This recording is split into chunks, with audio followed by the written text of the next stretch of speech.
మనలో చాలా మందిని లక్ష్మీదేవి కటాక్షం కోసం ఎన్నెన్నో చేస్తుంటాం. అభిషేకాలు, పూజలు, వ్రతాలు ఎంతో డబ్బులు ఖర్చు చేస్తుంటాం. కానీ చిన్న చిన్న విషయాలు అస్సలు పట్టించుకోము. అసలు ఖర్చే లేకుండా ఇలా చేస్తే మీ జాతకం మంచిగా మారుతుంది. మీ ఇంటి ముఖద్వారానికి ఒక మంచి రోజు చూసి ఇంటి లోపల లక్ష్మీదేవి ఫోటో ఉంచండి. ఆ లక్ష్మీదేవికి వెనుకల 2 ఏనుగులు బంగారపు కలశాలతో అభిషేకం చేస్తున్నట్లు ఉండాలి. అలా ఉన్నట్లయితే మీ ఆర్థికపరమైన పనులలో ఆటంకాలు ఉండవు. పిలక ఉన్న కొబ్బరికాయపై చుట్టూ 7 సార్లు 7 దారాలు చుట్టి మీ చుట్టూ 7 సార్లు తిప్పుకోండి. పైనుంచి కిందకి క్లాక్ వైజ్ గా తిప్పుకోవాలి. ఒక మంచి రోజు అలా చేస్తే మీ అదృష్ట సమయాల్లో ఆటంకాలు తొలగిపోతాయి. లక్ష్మీదేవికి 7 శుక్రవారాలు 7 ముత్తైదువులకు ఇంటి గృహిణి ద్వారా సౌభాగ్య సామాగ్రి అనగా కుంకుమ, పసుపు, చందనం, తాంబూలం, వీలైతే ఎరుపు రంగు జాకెట్ గుడ్డ దక్షిణగా కానుకగా ఇప్పించండి.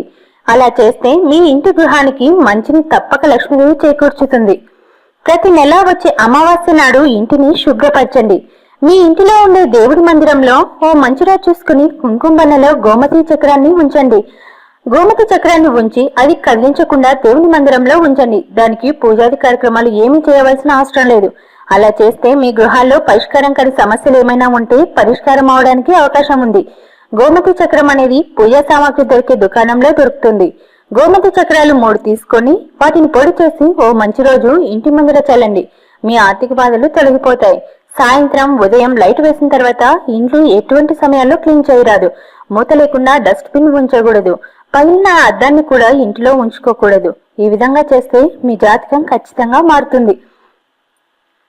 ఇలాంటి ఇంట్రెస్టింగ్ టాపిక్స్ మరియు లేటెస్ట్ అప్డేట్ కోసం ప్లీజ్ సబ్స్క్రైబ్ మై ఛానల్.